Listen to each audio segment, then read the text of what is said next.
অন্যদিন এইখানে চাঁদের আলো এসে পড়ে। আজ চাঁদের আলো নেই এখানে। অবশ্য চাঁদ উঠলে তো আজ আলো থাকবে। আজ যে অমাবস্যা। বাইরে দূর থেকে ঝিঁঝি পোকার কোরাস শোনা যাচ্ছে। দরজাটা বাইরে থেকে বন্ধ করে দিয়ে পিছন দিকে ঘুরে সামনের অন্ধকারে নিমজ্জিত সরু প্যাসেজটায় যেই হাঁটা শুরু করেছে, হঠাৎ পিছন থেকে একটা মুষ্টিমেয় কড়া পড়া শক্ত হাত এসে মহিলাটির চোখ আর মুখটা এমন ভাবে চেপে ধরল যে মহিলাটি কোন রকম আওয়াজ বের করতে পারল না। সঙ্গে সঙ্গে মহিলাটি অনুভব করল তার গলাটা একটা ধারালো অস্ত্র দিয়ে এফোড় ওফোড় করে দেওয়া হয়েছে। নিচে মেঝের উপর পড়ে গিয়ে মাংসের দোকানের গলা কাটা মুরগির মতো কিছুক্ষণ ছটফট করতে লাগলো সে। রক্তে ভেসে যাচ্ছে প্যাসেজ। মৃত্যুর কোলে লুটিয়ে পড়ার আগে মহিলাটি দেখতে পেল তার সামনে ঘুটঘুটে অন্ধকার যেন দন্ত বিকশিত করে অট্টহাস্য করছে।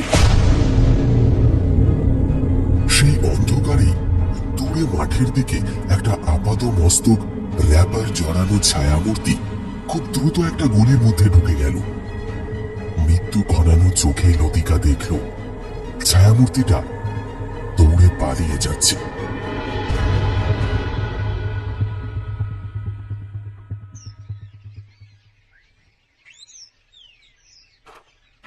আমি और जीने की चाहत न होती अगर तुम न होते अगर तुम न होती। লতিকা, লতিকা, কোথায় তুমি? লতিকা, অনেকক্ষণ ধরে তোমাকে দেখতে পাচ্ছি না। ও, লতিকা তো ঘরে ঘুমিয়ে পড়েছে। হবেই তো, এখন তো ও অসুস্থ, তাই না? এত বড় একটা বিপদ থেকে আস্তে আস্তে সেরে উঠেছে সবে। গলা কেটে যাওয়া কি কম বড় বিপদ? লতিকা, লতিকার নাম ধরে ডাকতে ডাকতে সরু প্যাসেজ দিয়ে হেঁটে গিয়ে একটা ঘরে ঢুকে যায় মদন। ঘরের ভেতর একজন দারোয়ান গোছের লোক বসে আছে। আরে পল্টু, তুমি কি আমার বউ লতিকাকে দেখেছ? ও মনে হচ্ছে ওই ড্রয়ারের মধ্যে গিয়ে শুয়ে পড়েছে। যাই, আমি বরঞ্চ গিয়ে দেখে আসি ও ড্রয়ারের মধ্যে গিয়ে শুয়েছে কিনা। আরে না রে মদন, তোর বউ এখানে নেই। আরে না না পল্টু, আমি বলছি লতিকা এখানেই আছে। যাই, আমি ড্রয়ারের মধ্যে ঢুকে দেখি আছে কিনা। আচ্ছা, যা গিয়ে দেখে আয়। গান গাইতে গাইতে লুনাটিক অ্যাসাইলামের মর্গের একটা ড্রয়ার খুলে ভেতরে ঢুকে যায় মদন শাসমল।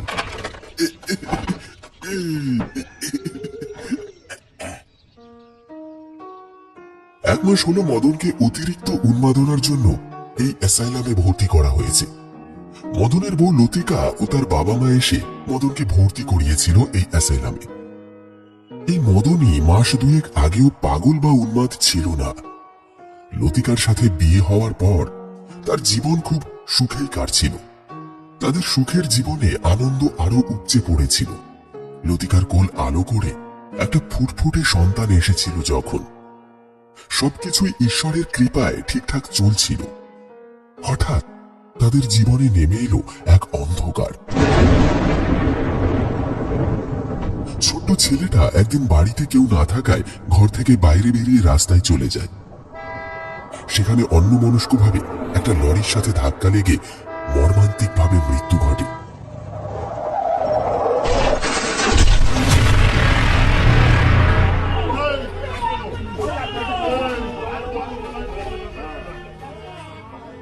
এরপর থেকেই মদন একেবারে মানসিক ভারসাম্য হারায়।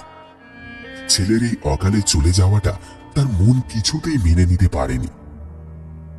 প্রথম প্রথম মদন বাড়িতেই ছিল, কিন্তু দিনের পর দিন তার উন্মাদনা আর পাগলামি এতটাই বাড়তে থাকে যে বাধ্য হয়ে তাকে সুস্থ করার জন্য স্ত্রী লতিকা ও তার শ্বশুর শাশুড়ি তাকে এই নিশুতিপুর লুনাটিক অ্যাসাইলামে এসে ভর্তি করায়।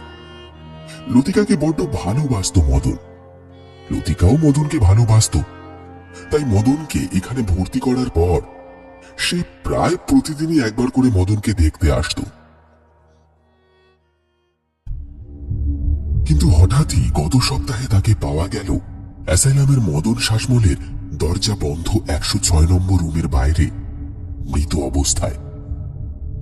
কেউ তাকে ছুরি দিয়ে গলা কেটে খুন করেছে। খুনের অস্ত্রটা গায়েব। সুতরাং কে খুন করেছে তার প্রমাণ পাওয়া পুলিশের পক্ষে দুষ্কর হয়ে উঠেছে।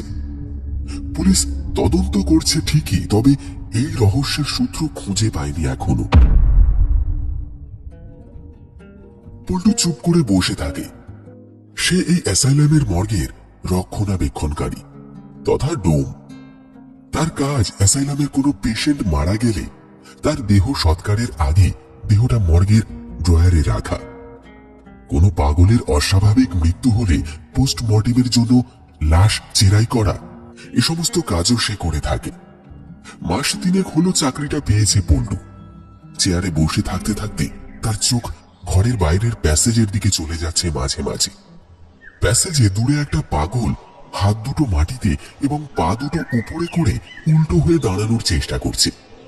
একটা পাগলি আরেকটা মধ্যবয়স্কা পাগলির মাথায় বিলি কেটে দিচ্ছে।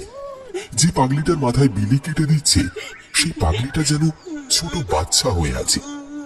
ছোট বাচ্চাদের মতো ইলিয়ে বিলিয়ে কাঁদছে, আর তার মুখে একটা চুষি কাঠি।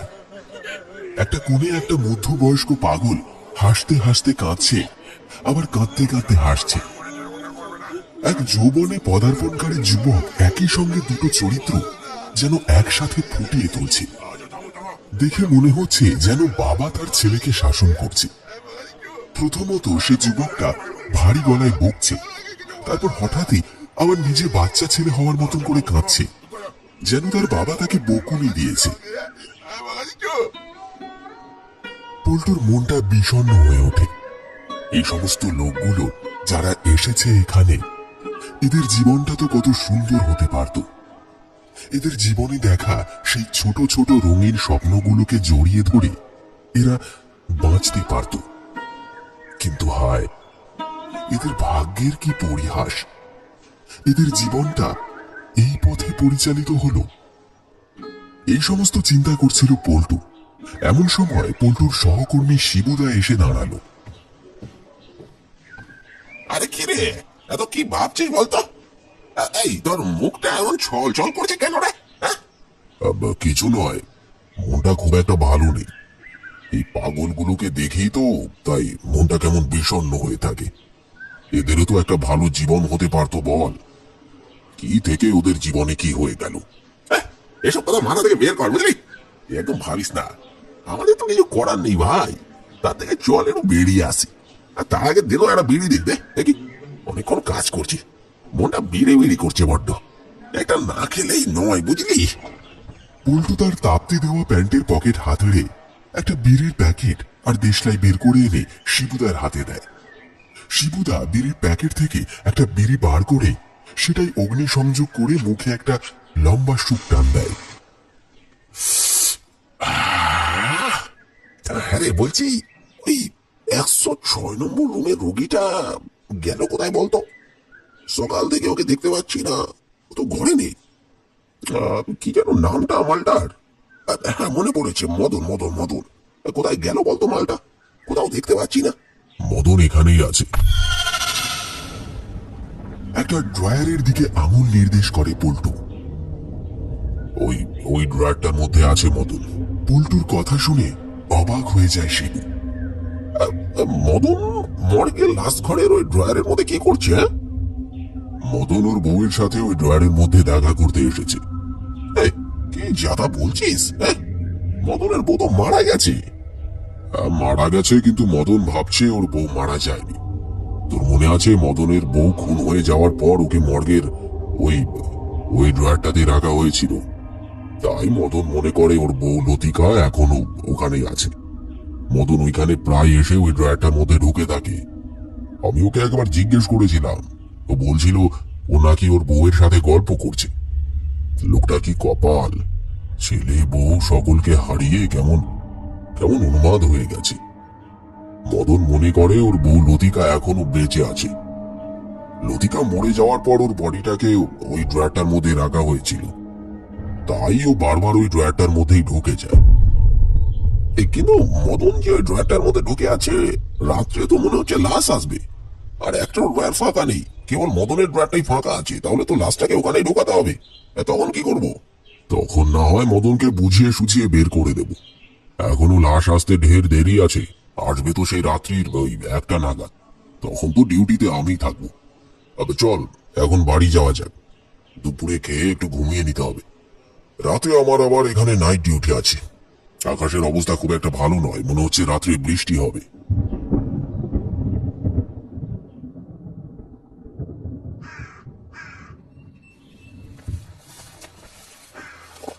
দুপুরে বাড়িতে এসে পল্টু দেখলো তার বউ আর তার 10 বছরের ছেলে জগায় বিছানায় ঘুম হচ্ছে। রাগে সমস্ত গাছ জ্বলে যায় তার। আরামজাদি ছেলেকে নিয়ে ঘুমানো হচ্ছে, আমি এখনো পর্যন্ত খাইনি, আর উনি খেয়ে দেয় ঘুম দিচ্ছে। এই এই মেয়ে, ওঠ ওঠ বলছি, উঠে আমাকে খেতে দে। পল্টুর ধমক সূচক ডাকাডাকিতে ধর্মর করে উঠে বসে পল্টুর বউ রত্না। তুমি এসেছো? চোখটা লেগে গিয়েছিল, তাই ঘুমিয়ে পড়েছিলাম। সে তো দেখতেই পাচ্ছি, খেয়ে দিয়ে তো দিব্যি ঘুম দিচ্ছ, এখন আমায় খেতে দাও, উদ্ধার করো আমাকে। হ্যাঁ হ্যাঁ, এক্ষুনি দিচ্ছি। তুমি আসবে বলে আমিও খাইনি, তোমার খাওয়া হয়ে যাওয়ার পরেই আমি খাবো। সে তুমি যা পারো করো, আমার সেসব দেখার দরকার নেই, আমায় খেতে দাও, বুঝলে? খেয়ে দিয়ে দুপুরে ঘুমিয়ে নেব, রাতে আবার নাইট ডিউটি আছে। বিছানা থেকে নেমে এসে খাবার বাড়তে থাকে রত্না। গায়ের কাপড় আলগা, তার সমস্ত পিঠটা দেখা যাচ্ছে, গোটা পিঠ মাড়ের কালশিটে দাগে ভর্তি। রত্নাকে দেখে পল্টু রাগে দাঁত কিরমির করতে থাকে। ক্ষিপ্র বেগে এগিয়ে গিয়ে রত্নার চুলের মুঠি টেনে ধরে। সালি, লোক দেখাচ্ছিস? আমি যে তোকে মারি সেটা লোককে দেখাচ্ছিস? হ্যাঁ, পিঠটা এভাবে খুলে রেখেছিস কেন? যাতে পিঠের মারের দাগগুলো দেখা যায়, তাই না রে শয়তানি? লোকে এসে যাতে দেখুক যে আমি তোকে খুব মারধর করি। আমি লোক দেখানোর জন্য পিঠটা খুলে রাখিনি, আমি ঢাকতে ভুলে গেছি। খানিকক্ষণ পর রত্নাকে ছেড়ে দেয় পল্টু। রত্না ভাত বেড়ে দেওয়ার পর খেতে বসে। মাস দুয়েক হলো পল্টুর অবস্থার একটু উন্নতি হয়েছে, তার দৈনদশা একেবারে ঘুচে গেছে। আগে পল্টু কাজ করত একটা সাইকেলের রিপেয়ারিং এর দোকানে, অতি কষ্টে দিন কাটত সেই সময়। তারপর হঠাৎই খোঁজ পেয়ে যায় অ্যাসাইলামের এই চাকরিটার।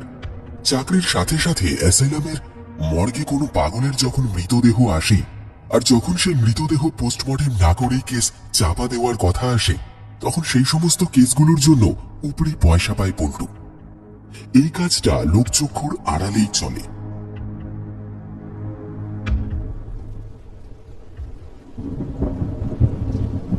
সেদিন রাত 10:30টায় অন্যান্য দিনের মতোই শান্ত হয়ে গেল সমস্ত পাগলা গারদ। যে যার রুমে ঘুমিয়ে পড়েছে। ডাক্তার নার্স সকলেই রোগীর দেখভাল করে যে যার মতো চলে গেছে। মর্গের ঘরে বসে আধো আধো ঘুমে ঢুলছিল পল্টু। বাইরে অঝোরে বৃষ্টি হচ্ছে, আর তার সাথে পাল্লা দিয়ে মাঝে মাঝে আকাশ বিদীর্ণ করে চলেছে গুরুগম্ভীর মেঘের গর্জন।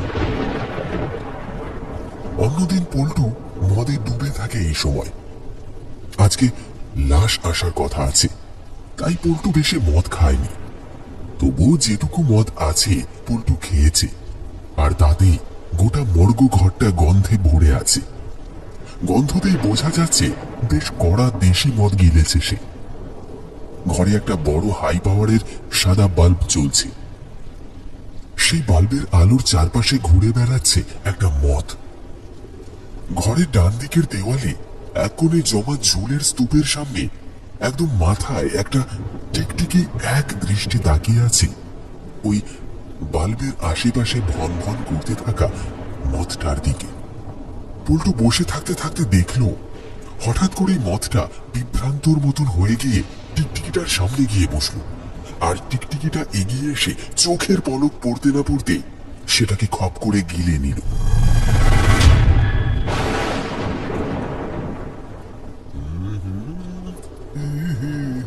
বাইরে থেকে একটা পুরুষালী কণ্ঠে গান শোনা যাচ্ছে।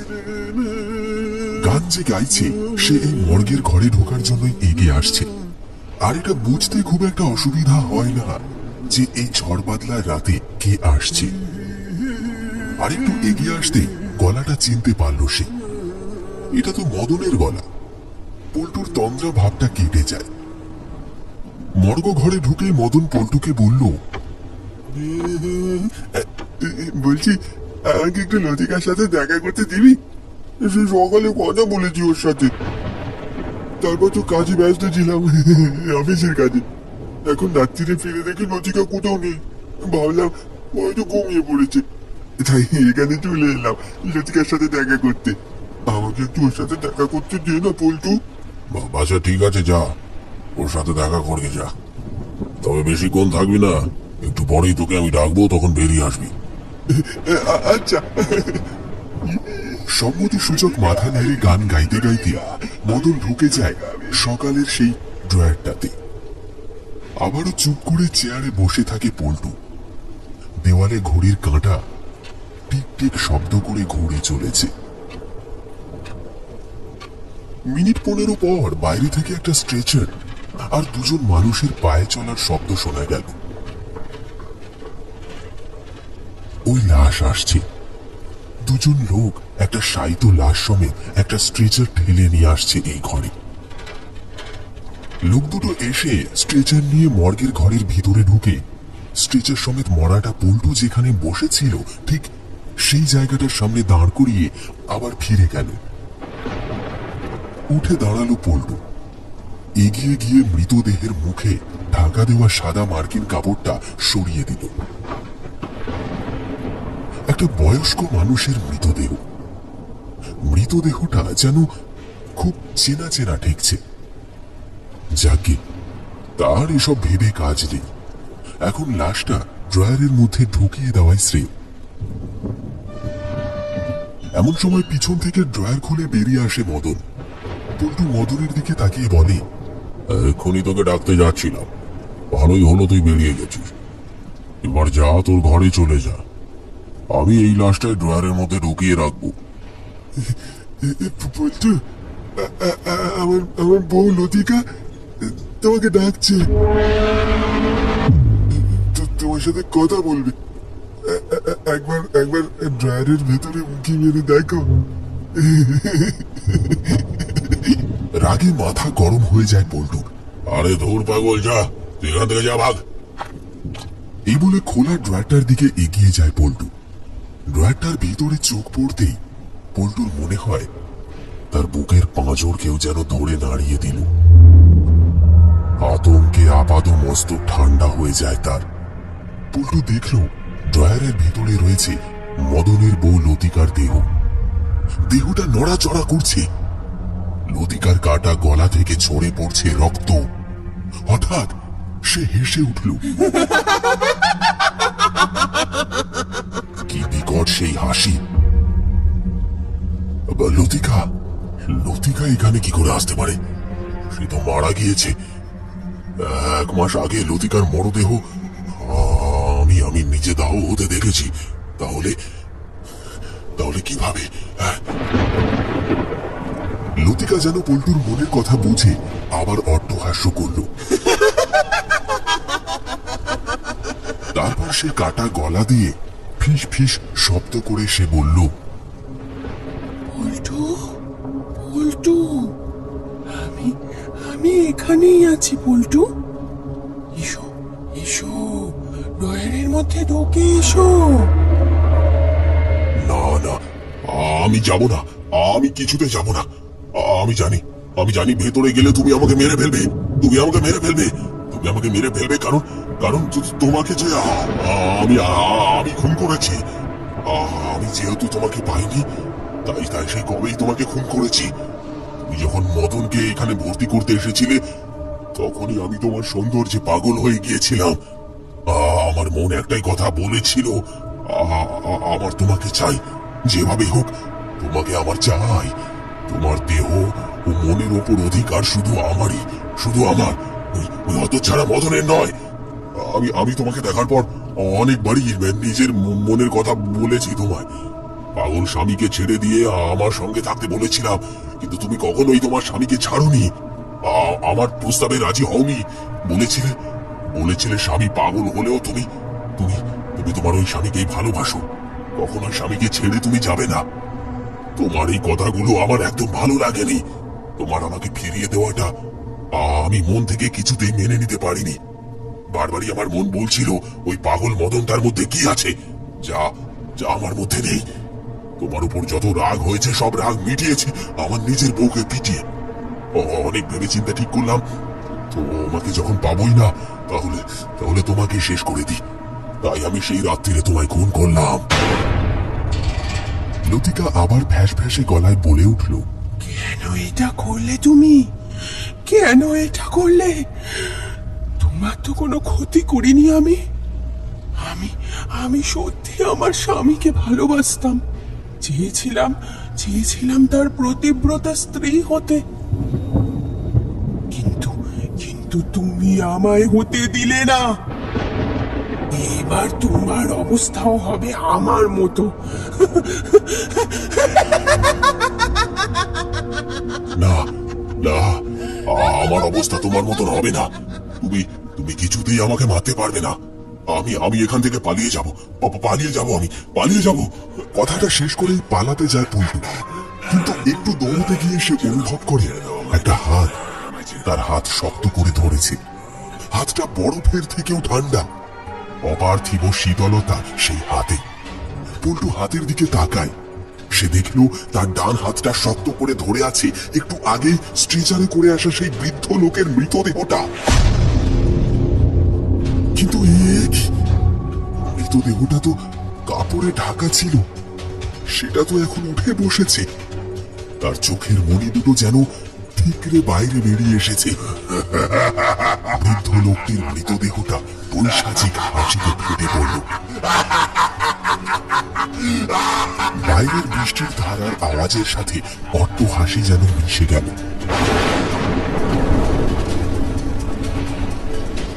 বৃদ্ধ মানুষটাকে যেন চেনা চেনা লাগছে।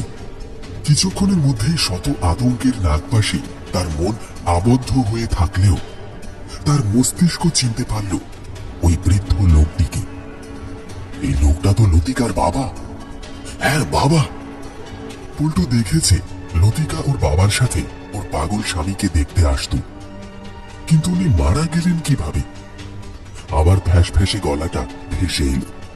লতিকা বলল, কোথাও পালাতে পারবে না তুমি। আমার বাবা তোমাকে কোথাও পালাতে দেবে না। তোমার জীবনের অন্তিম মুহূর্তগুলো কাটবে এই ড্রয়ারে, যেখানে আমি রয়েছি। তুমি ভাবছো আমার বাবা কি করে মারা গেল, তাই না? আমার বাবা আমার মৃত্যুটা মেনে নিতে পারেনি, তাই মানসিকভাবে অনেক ভেঙে পড়েছিল। শরীর হয়ে পড়েছিল তার অসুস্থ। আস্তে আস্তে এই কয়েকদিনের মধ্যেই বিছানায় মিশে গিয়েছিল আমার বাবা। এই জীবন তার আর ভালো লাগছিল না, তাই গতকাল বিছানায় শয্যাশায়ী অবস্থাতেই পাশে রাখা সমস্ত ঘুমের ওষুধের বড়িগুলো একসাথে খেয়ে নিয়েছে আমার বাবা। ডাক্তার এসে বাবার এই মৃত্যু দেখে বাবার দেহটাকে এই মর্গে রাখার জন্য পাঠিয়েছে। আজকে আমার বাবা, মানে আমার মৃত বাবা, জানতে পেরেছে তোমার সব কীর্তিকলাপগুলো। তুমি নিজেই স্বীকার করেছো যে তুমি আমাকে হত্যা করেছো। এখন তোমাকে তো আমার বাবা পালাতে দেবে না। আর কি ভাবছো আমি তোমাকে ছেড়ে দেব? আমাকে ছেড়ে দাও, আমাকে ছেড়ে দাও। ভুল হয়ে গেছে আমার, মস্ত বড় ভুল হয়ে গেছে। পল্টু দেখলো ড্রয়ারের মধ্যে চিত হয়ে শুয়ে পড়ল লতিকা। বাইরে থেকে তাকে আর দেখা যাচ্ছে না। এসো পল্টু, আমার কাছে এসো। হঠাৎ পল্টু ড্রয়ারের দিকে এক অমোঘ অপার্থিব আকর্ষণে এগিয়ে গেল। পল্টু চাইছে পালিয়ে যেতে, কিন্তু সে পালাতে যেন পারছে না। অপ্রতিরোধ্য স্রোতের টানে ভেসে যাওয়া খড়কুটোর মতন এগিয়ে যেতে থাকে সে। এই সময় সে তাকায় মদনের দিকে। মদন উন্মাদের মতন মুখে কি যেন বিড়বিড় করে চলেছে। এক সময় সে একেবারে ড্রয়ারের কাছে এগিয়ে গেল।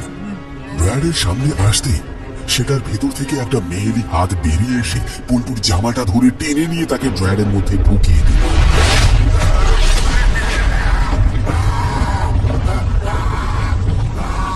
শত চিৎকার করেও পল্টু বুঝল যে তার চিৎকার কেউ শুনতে পাচ্ছে না, কারণ প্রথমত বাইরের মুষলধারের বর্ষণ তার চিৎকারকে ঢেকে দিয়েছে, আর দ্বিতীয়ত অলৌকিক ক্ষমতা বলে তার চিৎকার শুধুমাত্র সে নিজেই শুনতে পারছে, আর অন্য কেউ শুনতে পাচ্ছে না। আস্তে আস্তে পল্টুর পুরো শরীরটা ড্রয়ারের ভেতরে ঢুকে গেল।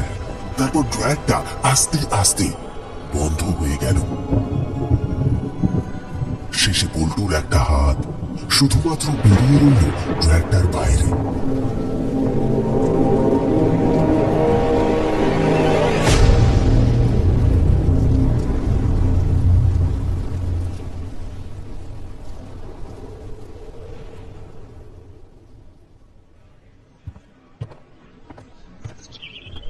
স্যার, কি মনে হচ্ছে? এটা কি খুন? কনস্টেবলের কথায় সম্বিত ফিরল ইন্সপেক্টর মহিতোষ বর্মনে। আজ সকাল থেকেই তিনি পাগলা গারদের এই মর্গে রয়েছেন।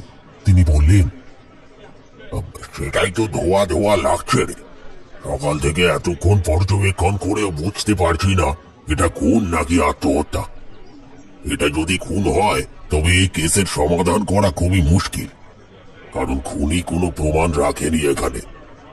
যেন অলৌকিকভাবে মৃত্যু হয়েছে পল্টু দাসের। ঘরের এক কোণায় একটা স্ট্রেচারে একটা মার্কিন কাপড়ে ঢাকা মৃতদেহ রয়েছে। মর্গ ঘরের মধ্যে পাগলা গারদের সমস্ত লোক এসে জড়ো হয়েছে। সবাইকে এক এক করে জিজ্ঞাসাবাদ করল মহিতোষ বর্মন। সব শেষে এলো শিবুর কাছে। শিবুকে জিজ্ঞাসাবাদ করতে শিবু বলল, গতকাল সকালে প্রায় 10টা নাগাদ আমি এই ঘরে আসি। এই ঘরে পল্টু বসেছিল ওই যে ড্রয়ারগুলোর সামনে যে পুরনো চেয়ারটা দেখছেন, সেই চেয়ারের মধ্যে। যে ড্রয়ারটার মধ্যে পল্টুর মৃতদেহ পাওয়া গেছে সেই ড্রয়ারে মদন মাঝে মাঝে এসে ঢুকতো, শুয়ে থাকতো ড্রয়ারের মধ্যে। গতকাল সকালে যখন মদন ড্রয়ারের মধ্যে ঢুকেছিল তখন আমি এই ঘরে এসেছিলাম পল্টুর সাথে কথা বলতে। তখনও দেখেছিলাম মদনকে ওই ড্রয়ারের মধ্যে শুয়ে থাকতে। পল্টু বলেছিল তার গত রাতেও ডিউটি আছে, রাতে নাকি লাশ আসবে। ওই দেখুন ঘরের কোনায় লাশ রয়েছে। এটা পরিষ্কার যে গত রাতে লাশ এসেছিল, কিন্তু পল্টু সেই লাশকে ড্রয়ারের মধ্যে ঢোকাতেই পারেনি। তার আগেই সে মারা গেছে। তাই লাশটা দেখুন বাইরে পড়ে আছে। মদন? মদনটা আবার কে? মদন আমাদের এই পাগলা গারুদের রোগী, রুম নম্বর 106 এর রোগীও। মদন যখন পাগলা হয়ে এখানে আসে তখন মদনের বউ বেঁচে ছিল। মদনকে দেখতে আসতো তার বউ। একদিন হঠাৎই মদনের বউ খুন হয়ে যায় এই পাগলা গারুতে। তখন আমাদের এখানকার থানার ওসি আপনি ছিলেন না। মদনের বউয়ের মৃতদেহ ওই ওই ড্রয়ারটার মধ্যেই রাখা হয় যেখানে এখন পল্টুর মৃতদেহ রয়েছে। মদন দেখে এসেছিল ওর বউয়ের মৃতদেহ ওই ড্রয়ারে রাখতে। তারপর ওর বউয়ের সৎ কাজ শেষ হয়ে যাওয়ার পরে মদন মনে করতো যে ওর বউ প্রতিদিন ওই ড্রয়ারে ওর সাথে দেখা করতে আসে। তাই মদন প্রায় প্রতিদিনই ওই ড্রয়ারে গিয়ে ঢুকে থাকতো। পাগল তো, তাই লোককে বলতো ও নাকি ওর বউয়ের সাথে কথা বলে এসেছে। বাবা, ব্যাপারটা খুব পিকিউলিয়ার তো। বলছি, মদন বাবুর সাথে কি একবার দেখা করা যায়? হ্যাঁ নিশ্চয়ই, চলুন চলুন, মদন রুমেই আছে। মহিতোষ বর্মন যখন শিবুর সাথে রুম নম্বর 106 ঢুকল, ভিতরে তখন মদন বীর করে কি সব আলতাবড়ি বকে চলেছে। সে মাঝে মাঝে সুনির্মল বসুর সবার আমি ছাত্রের কয়েকটি লাইন বলে যাচ্ছে। মাটির কাছে সহিষ্ণুতার পেলাম আমি শিক্ষা, আপনার কাজে কঠোর হতে পাষাণ দিল দীক্ষা। মহিতোষ বর্মন শিবুকে বলল, চলুন যাওয়া যাক। আপনি মদনকে কিছু জিজ্ঞাসা করবেন না? না, ওনাকে কিছু জিজ্ঞেস করা মানে সময় নষ্ট। ওনাকে দেখেই মনে হচ্ছে মানসিক ভারসাম্য ওনার মধ্যে বিন্দুমাত্র অবশিষ্ট নেই।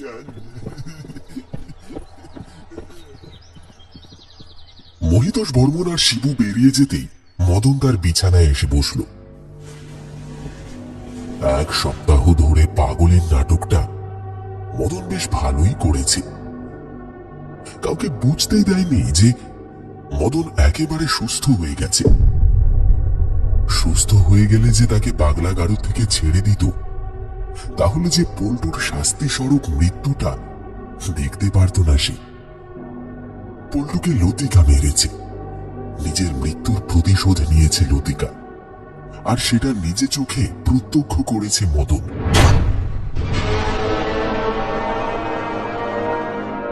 মদন রোজ ড্রয়ারে গিয়ে শুয়ে থাকত সত্যি সত্যি লতিকার আত্মাকে দেখার জন্য। লতিকার আত্মাও সত্যি তার কাছে আসত। লতিকার ভালোবাসাতে মদন 1 সপ্তাহ আগে সুস্থ হয়ে উঠেছে। লতিকা মরে গিয়েও মদনকে সুস্থ করে দিয়ে গেছে। লতিকার আর মদনের মিলনস্থল হলো ওই ড্রয়ার। লোকচক্ষুতে পাগল মদনের লতিকাকে ড্রয়ারের মধ্যে দেখতে যাওয়াটা ছিল চরম পাগলামি ছাড়া আর কিছু নয়। কিন্তু বাস্তবে মদন সত্যি সত্যি লতিকার আত্মার সাথেই দেখা করতে যেত ওই ড্রয়ারের মধ্যে। লতিকা সত্যি আসতো মদনের সাথে দেখা করতে। আজ লতিকা তার সাথে হওয়া অন্যায়ের শাস্তি দিয়েছে পল্টুকে। কিন্তু সুস্থ হয়ে লাভ কি হলো মদনের? লতিকাকে তো আর জীবিত অবস্থায় দেখতে পাবে না, তাকে স্পর্শ করতে পারবে না। লতিকার আত্মা তো এবার মুক্তি পেয়ে যাবে, আর হয়তো লতিকার সাথে দেখা হবে না। দু চোখের কোণ থেকে অশ্রু গড়িয়ে এসে গাল ভিজিয়ে দেয় মদনের। সঙ্গে সঙ্গে মদন অনুভব করে দুটো অদৃশ্য পদ্ম ফুলের পাপড়ির মতো কোমল মেয়েলি হাত এসে পিছন দিক থেকে মদনের চোখ দুটো টিপে ধরেছে। সে মদনের কানে কানে বলে যায়, আমি ছিলাম, আমি আছি, আমি থাকবো শুধু তোমারই জন্য।